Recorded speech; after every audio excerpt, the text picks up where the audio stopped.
Hello friends, welcome to exam भी। I am Sushil Lagade, ex manager reserve bank of India. और ये RBI का जो रिपोर्ट है वो बहुत इंपॉर्टेंट है फेज़ 2 एग्ज़ाम के लिए और इंटरव्यू के लिए। प्रीलिम्स में भी कुछ क्वेश्चन यहाँ से आ सकते हैं, लेकिन उसके लिए ये पूरा रिपोर्ट पढ़ने की ज़रूरत नहीं। अगर आपको कहीं से एमसीक्यूज मिल जाते हैं, कहीं पे समरी मिलती है, तो आप वो ले सकते हैं। और इस बार का जो रिपोर्ट है वो यूपीएससी के लिए बहुत इंपॉर्टेंट है। यूपीएससी में ऐसे आ सकता है या बाकी जो रिलेवेंट टॉपिक है उसके ऊपर क्वेश्चन आ सकते हैं। आरबीआई के लिए तो है ही है, नबार्ड के लिए भी है। और लास्ट टाइम मैंने जो वीडियो बनाया था उसमें मैंने सेबी का नाम नहीं लिया था, क्योंकि वो जो टॉपिक था वो सेबी रिलेटेड नहीं था। इस बार का जो टॉपिक है इंडिया डिजिटल रिवोल्यूशन, ये सेबी एग्ज़ाम के लिए भी रिलेवेंट है। उसका जो फेज़ 2 है वहाँ पे एक दो एमसीक्यू आ सकते हैं और इंटरव्यू में भी पूछा जा सकता है। तो चलो यहाँ पे वीडियो स्टार्ट करते हैं। ये देखो, ये लास्ट टाइम वाला मेरा थंबनेल है। यहाँ पे मैंने सिर्फ आरबीआई, यूपीएससी और नबार्ड का नाम लिखा था, क्योंकि टूवर्ड्स ग्रीनर क्लीनर इंडिया ये जो टॉपिक था नबार्ड के लिए, यूपीएससी के लिए और आरबीआई ग्रेड बी और डीपीआर के लिए भी रिलेवेंट था। इसमें कहीं ना कहीं ऐसे या फिर डिस्क्रिप्टिव या subject objective question definitely last time आए थे, आप चेक कर सकते हैं। अभी यहाँ पे देखो, जब मैंने लास्ट टाइम ये वीडियो बनाया था लास्ट ईयर, उस टाइम इतनी वैकेंसी आई थी, करेक्ट, इतनी। और इस बार देखो कितनी है। अगर आप देखेंगे तो ये सिर्फ 30% है, ठीक है। लेकिन वैकेंसी 30% आई है, लेकिन कंपटीशन सिर्फ 10% है। क्योंकि मेरे पहचान के जितने सारे लोग मैं जानता था वो इसको छोड़ दे रहे। बहुत सारे लोग हैं, अच्छे अच्छे लोग हैं जिनका प्रिपरेशन बहुत अच्छा था, वो छोड़ दे रहे। ये मेरी जो इन्फॉर्मेशन बता रहा हूँ, आपको जो करना है वो कर सकते हैं। जो लोग सीरियस कैंडिडेट है वो लगे रहेंगे। आप अपना देखिए, देखो लोग क्या कर रहे हैं, कितनी वैकेंसी आई है, ये डिसीजन आपको लेना है। आपको कोई नहीं बताएगा कि भाई इसको करो ही करो और मत करो, ठीक है। That decision you have to take. और अभी बहुत सारी एग्जाम्स है, मैं कभी नहीं कहूँगा कि भाई आप इसी को करो। आपको देखना है कि आपकी एक्सपर्टीज़ कहाँ पर है, आप कहाँ अच्छा परफॉर्म करते हैं, उस हिसाब से 5-6 वैकेंसी सामने है, आप अपना अपना डिसीजन ले सकते हैं। तो अभी यहाँ पे देखिए, सबसे अभी ये जो रिपोर्ट है इसको किस तरीके से कवर करें, इसका 2-3 वे है। एक तो ये रिपोर्ट कल आया था, करेक्ट, ये कल आया था, कल यानी कि 29 जुलाई को आया था, यानी कि आज है 30 जुलाई। तो न्यूज़पेपर में कोई भी एक न्यूज़पेपर पकड़िए आप, जैसे ये जो है ये बिजनेस स्टैंडर्ड है, उसमें जितना सारा कवरेज आया हुआ है, क्योंकि न्यूज़पेपर वाले जो है वो इंपॉर्टेंट इशू कवर करते हैं। तो ये जो न्यूज़पेपर में आया हुआ है वो आप पढ़ सकते हैं। जैसे ये देखो, ये सारा न्यूज़पेपर में आया हुआ है, ये सारा आप पढ़ सकते हैं। और उसके बाद थोड़ी समरी पढ़नी है। और आपको पता है बहुत सारी जो कोचिंग इंस्टीट्यूट है, आरबीआई वाली है, उसके बाद स्टेट पीसीएस वाली होती है, यूपीएससी वाली होती है, वो भी इसके ऊपर कुछ समरी है, वीडियो है, एमसीक्यू रिलीज़ करते हैं। तो वो आपको वो पढ़ लेना है, ठीक है। अपने पास कितना टाइम है आपके पास, आपको क्या लगता है ये रिपोर्ट इंपॉर्टेंट है या नहीं है, आपका इंटरेस्ट है या नहीं है, उसके बेस पे ये डिसीजन आपको लेना है। भाई मैं कह सकता हूँ कि भाई पढ़ लो, लेकिन आप बोलेंगे मेरे पास टाइम नहीं है। तो कितना टाइम है, आपको इसका इंपॉर्टेंस कितना लगता है, आपके पास उसके बाद इंटरेस्ट है या नहीं है, ये 3-4 फैक्टर है। उसके बेसिस पे आप पे डिसीजन लेना पड़ेगा। अभी आप आरबीआई में मैनेजर बनने जा रहे हैं, तो उतना डिसीजन मेकिंग आपको करते आना चाहिए। उसके बाद ये भी देखो आप, इसके ऊपर मैं अलग से वीडियो बनाऊंगा कि आरआरबीज का जो परफॉर्मेंस है उसका रिव्यू मैडम करने वाली है। और आरआरबी के जो एम्प्लॉयज़ है उनका कहना है कि हमारे RRBs respective public sector bank में मर्ज कर दीजिए। अभी देखो, अभी क्या करना है। अभी जिन लोगों को एक्स्ट्रा बाकी कुछ करना नहीं है, ये जो वीडियो है इसमें मैंने जितना दिया है उतना भी अगर आप करेंगे और कहीं से समरी अगर आपको मिल जाए तो आप उतना करेंगे, तो मुझे लगता है फेज़ 1 के लिए उतना सफिशिएंट है। फेज़ 2 के लिए इसका बहुत ज़्यादा यूज़ होने वाला, और 100% इंग्लिश के ऐसे में, ईएसआई या फाइनेंस में इसके ऊपर कुछ ना कुछ आएगा। और इंटरव्यू में तो 100% पूछा ही जाता है। ये रिपोर्ट बहुत इंपॉर्टेंट होता है। अभी क्या है, फॉरवर्ड है, ये हमारे आरबीआई के जो गवर्नर है वो लिखते हैं। इससे आपको एक डायरेक्शन मिलेगा कि किस डायरेक्शन में आरबीआई सोच रहा है, ठीक है। उसके बाद यहाँ पे क्या है, और मैं आपको आगे भी बताऊंगा कि कितना मिनिमम पढ़ना है। उतना अगर आप पढ़ेंगे ना तो आपका काम चलाओ काम हो जाएगा, ठीक है। अभी देखो यहाँ पे क्या है, चैप्टर्स है। एटलीस्ट आपको चैप्टर के नाम तो भी पता होने चाहिए, कि यानी कि आपको ग्रॉस लेवल पे पता चलेगा कि इसमें क्या क्या डिस्कस हुआ है, ठीक है। चैप्टर के नाम है। इंटरव्यू में क्या कैसे क्या करते हैं, वो पूछते हैं कि ये रिपोर्ट पढ़ा कि नहीं पढ़ा, ठीक है, फिर चैप्टर के नाम बताओ। तो उससे ही पता चलता है कि अगर किसी ने पढ़ा है तो उसको चैप्टर के नाम पता हो चल जाते हैं। अदरवाइज वहाँ पे फेक करने का ट्राई मत करना, करेक्ट। लिस्ट ऑफ बॉक्सेस, अगर आपको सेलेक्टिव पढ़ना है तो देखो, history of India's digitalization, role of digitalization in India's future growth, bank risk in the digital age. तो ये जो टॉपिक है, जो बॉक्सेस में दिए हैं, जो टेबल्स में दिए हैं, वो क्या बताता है, वो उस टॉपिक का इंपॉर्टेंस बताता है। तो वो आपको देखना, देखो ये जो रिपोर्ट है ना आपको खुद को ही पढ़ना पड़ेगा। जब आप खुद पढ़ेंगे तब आपको वो अच्छे तरीके से समझ में आएगा। आप डिसाइड कर लो आपको पढ़ना है नहीं पढ़ना है, ये अपना अपना डिसीजन है। ये अगर आप आरबीआई का कोई भी रिपोर्ट देखेंगे तो वहाँ पे लिस्ट ऑफ एब्रीविएशन मिलता है, नियर अबाउट 1000 के आसपास एब्रीविएशंस होते हैं। आप अपने अपने हिसाब से 50 एब्रीविएशन लिख लीजिए और उसका एक बार दो बार लिखने का प्रैक्टिस कीजिए, क्योंकि इससे डेफिनेटली जीए में, ईएसआई में, एफए में कहीं ना कहीं एक क्वेश्चन यहाँ पे आने का चांस होता है। करेक्ट। अभी देखो ये जो बहुत इंपॉर्टेंट जो मुझे लगता है ना वो मैंने आपके लिए यहाँ पे लाया है, इंडिया डिजिटल इवोल्यूशन क्या है। करेक्ट, ये रिवर्स ऑर्डर में दिया है, यानी कि लेटेस्ट जो है वो अभी दिया है। जैसे मान लीजिए पीएमजेडीवाई क्या है, एनपीसीआई क्या है, तो ये एक बार जस्ट आपको ये ट्राई है, ये जस्ट एक बार आईबीडीआरटी, ये आरबीआई की इंस्टीट्यूशन, ये clearing corporation of India limited है, तो ये एक बार जस्ट गो थ्रू करना है। देखो सारी चीज़ें याद रखने की ज़रूरत नहीं, क्योंकि ना स्टूडेंट्स को यही पता नहीं चलता कि भाई क्या पढ़े कैसे पढ़े। तो वो जो कॉल है वो थोड़ा सा हमें लेते आना चाहिए, and that is the quality of a officer. Correct, या आरबीआई का मैनेजर कहिए कि वो खुद डिसीजन आने चाहिए। अदरवाइज अगर आप सब चीज़ें ही सामने वाले को पूछेंगे तो इसका मतलब है कि वो उस लेवल तक अभी तक आप पहुँचे नहीं हैं। ठीक है, चलिए अब ये उसका नीचे वाला पेज है कि टेलीविजन ट्रांसमिशन है, डिजिटल कंप्यूटर है, ये क्या क्या क्या क्या ACIL है, ये सारी जो चीज़ें हैं धीरे धीरे कैसे इवॉल्व होगी, इसका जो यूज़ है आपको करते आना चाहिए। करेक्ट, फाइनेंशियल इनोवेशन अ कंसेप्चुअल फ्रेमवर्क। अभी देखो यार क्या ज़बरदस्त इमेज है। मतलब क्या होता है ना, इंटरेस्ट भी होना चाहिए। अगर हम या कोई भी टीचर कितना भी कहे आपको आरबीआई का रिपोर्ट पढ़िए, बजट पढ़िए, इकोनॉमिक सर्वे पढ़िए, तो जब तक इंटरेस्ट नहीं होगा, भले टाइम हो लोगों के पास, टाइम तो कंस्टेंट है ही है, लेकिन भले मतलब टाइम होगा, सब कुछ होगा, लेकिन जब तक इंटरेस्ट डेवलप नहीं होगा, और इंटरेस्ट डेवलप होने के लिए आपको पता चलना चाहिए कि ये कितना इंपॉर्टेंट है। ये दो चीज़ें अगर नहीं होगी तो आपको कितना भी लोग बोले आप पढ़ेंगे नहीं, आप छोड़ देंगे। करेक्ट, लेकिन जिसको जाना है आरबीआई में, जिसको पता है इसका इंपॉर्टेंस, वो करेगा ही करेगा। उसके पास कोई भी रीज़न नहीं है कि ना करने के लिए। ठीक है, ना करने का रीज़न नहीं है, क्योंकि बहुत लोग आपको बोलते हैं। और ये देखो, ये साइकोलॉजी जो बतानी वो बहुत इंपॉर्टेंट है। अदरवाइज सब लोगों को पता है क्या क्या पढ़ना है, लेकिन क्यों नहीं पढ़ते, क्योंकि बोर होता है, किसी को करने का मन नहीं करता है। लेकिन आपका अगर गोल क्लियर होगा कि मुझे क्यों जाना है, कहाँ जाना है, तो चीज़ें बोर नहीं होगी, और फिर आपको टाइम का भी कंस्ट्रेंट नहीं आएगा। हम अननेसेसरी चीज़ें लाइफ में से हटा देंगे और जहाँ पे ज़रूरत है वहाँ पे फोकस करेंगे। ठीक है, अभी क्या करना है, जिसके पास लिमिटेड टाइम है उसको क्या करना है। हमने स्टार्टिंग में देखा 5 चैप्टर्स है हमारे पास। तो अभी अगर आप देखेंगे कोई भी टॉपिक का यहाँ से स्टार्ट होता है, और ये दूसरा पॉइंट स्टार्ट होने के पहले जो इतना कंटेंट है वो क्या करता है, उस टॉपिक को इंट्रोड्यूस करता है। करेक्ट, उस टॉपिक को इंट्रोड्यूस करता है, तो ये आपको पढ़ना है। पूरा रिपोर्ट आई थिंक 200-210 पेज का है, पूरा नहीं पढ़ना है, क्योंकि फिर देखो वो तो पढ़ना ही पढ़ना है, लेकिन जिनका मन बिल्कुल भी नहीं है तो उनके लिए मैं ये शॉर्टकट बता रहा हूँ। ठीक है, ये शॉर्टकट बता कि ये आपको पढ़ना है, और उसके बाद फिर जस्ट देखिए भाई पेपर, वो पूरा रिपोर्ट ओपन कीजिए और एक एक पेज ओपन करके देखिए। आपको इंटरेस्टिंग चार्ट दिखेंगे, टेबल्स दिखेंगे, फ्लो चार्ट दिखेंगे, और फिर आपको उसमें पढ़ने में मज़ा आएगा। करेक्ट, अभी देखो हिस्ट्री ऑफ इंडियाज डिजिटलाइजेशन कितना ज़बरदस्त दिया हुआ है।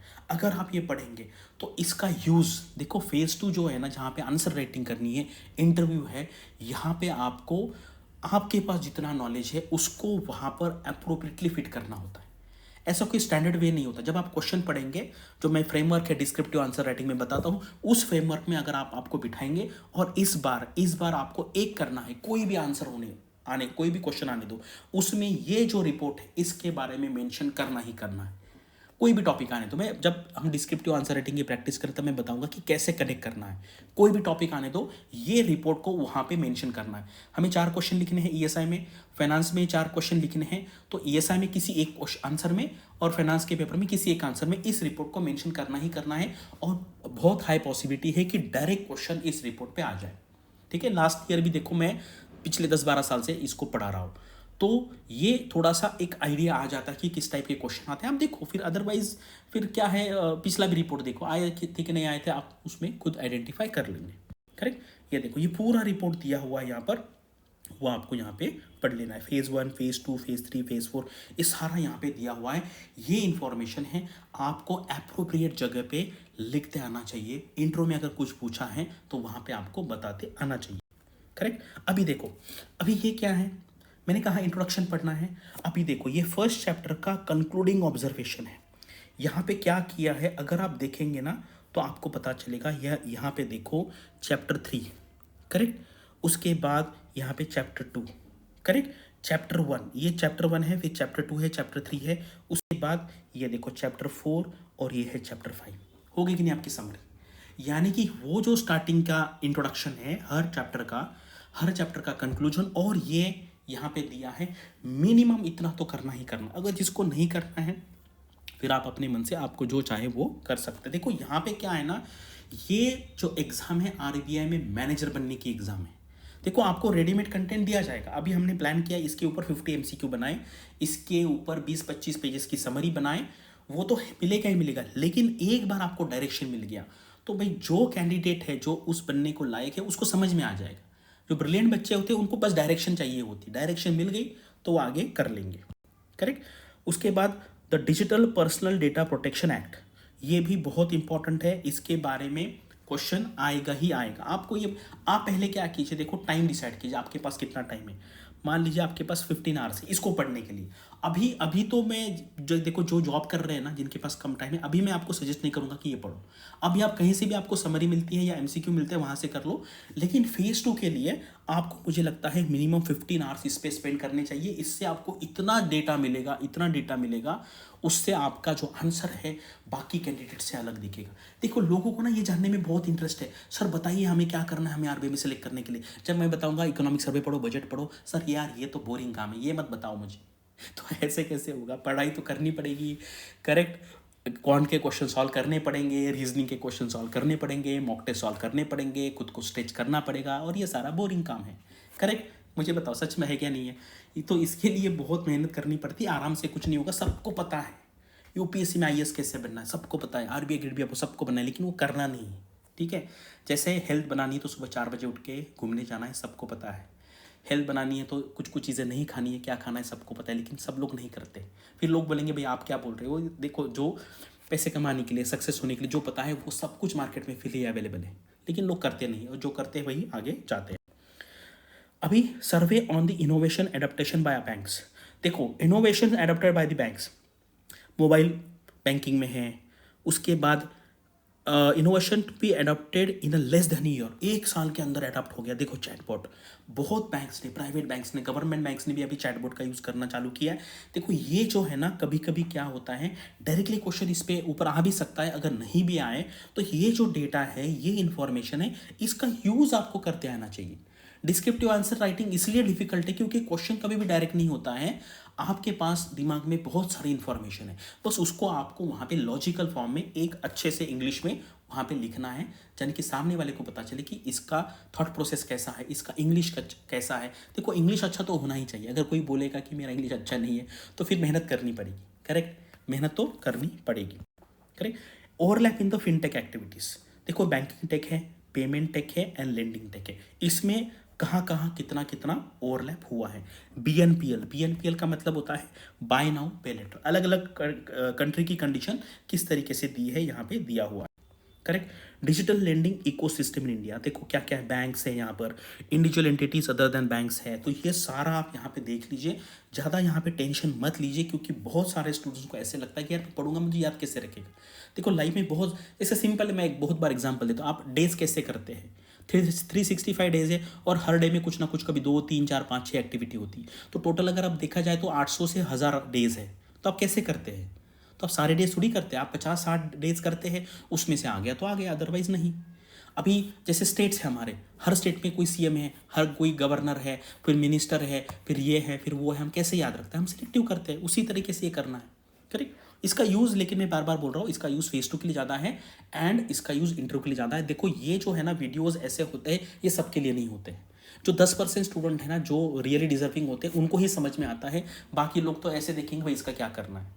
लेकिन स्टिल मैं बहुत बीच बीच में, देखो यहाँ पे क्या है ना, ये पढ़ाना बहुत ईजी है, लेकिन भाई ये क्यों करना है, इसका यूज़ कहाँ होता है, ये जब तक आपको पता नहीं चलेगा तब तक आप पढ़ेंगे नहीं। अदरवाइज सक्सेस होने के लिए क्या करना है ये पूरी दुनिया को पता है, लेकिन भाई ये इसे क्यों करना है, कैसे करना है, जब तब तक वो पता नहीं चलेगा तब तक आप नहीं करेंगे। लेकिन मेरा पर्पज़ वही होता है कि जो 10% बच्चे हैं जिसको पहले पता नहीं था, लेकिन अभी मेरी बात समझ में आ गई, वो डायरेक्शन लेगा और फिर वो सक्सेस हो जाएगा। वो उन्हीं के लिए, बाकी लोग आके फिर बीच में कुछ भी निगेटिव कमेंट लिख के फिर चले जाएंगे, फिर वो लाइफ में ऐसे ही करते रहेंगे। दो लोगों का सक्सेस देख के फिर फ्रस्ट्रेट होके लोगों को गाली दे के चले जाएंगे।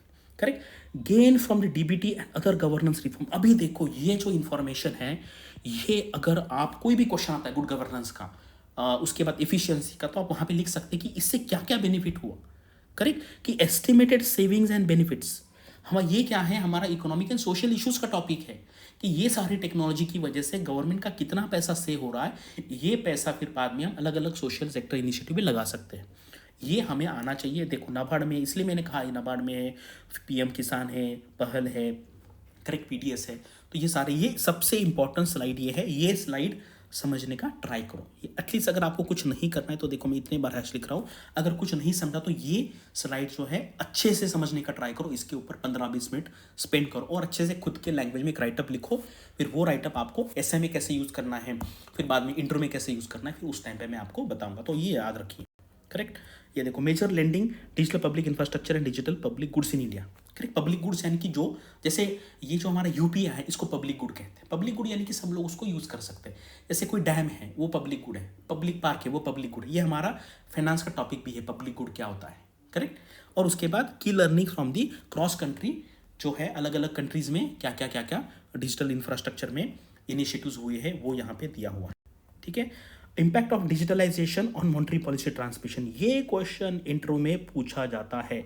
मॉनेटरी पॉलिसी ट्रांसमिशन का मतलब है कि आरबीआई ने अगर कोई डिसीजन लिया है ऊपर, तो उसका रिफ्लेक्शन सोसाइटी में कैसे आता है, उसको कहते हैं मॉनेटरी पॉलिसी ट्रांसमिशन। तो इस एंगल से ये बहुत इंपॉर्टेंट है। अभी डायरेक्टली फेज 1 के लिए नहीं है, लेकिन फेज 2 के लिए थोड़ा सा, लेकिन इंटरव्यू में इसका यूज जो है, इंपॉर्टेंस है वो बहुत ज़्यादा है। अभी आपको क्या करना है, ये आरबीआई ग्रेड के फेज 1 के प्रीवियस 10 क्वेश्चन पेपर से ये आपको सॉल्व करने हैं। Quant 300 question, English 300 question, reasoning 600 question, ये 1200 क्वेश्चन, ये सबको पता है ये करने हैं। लेकिन मुझे पता है 90% लोग नहीं करते, लेकिन मेरा काम है आपको राइट डायरेक्शन दिखाना। आपको लाइफ में अगर कुछ आगे बढ़ना है तो बहुत स्टेज करके आपको बोरिंग चीज़ें भी करनी पड़ेगी।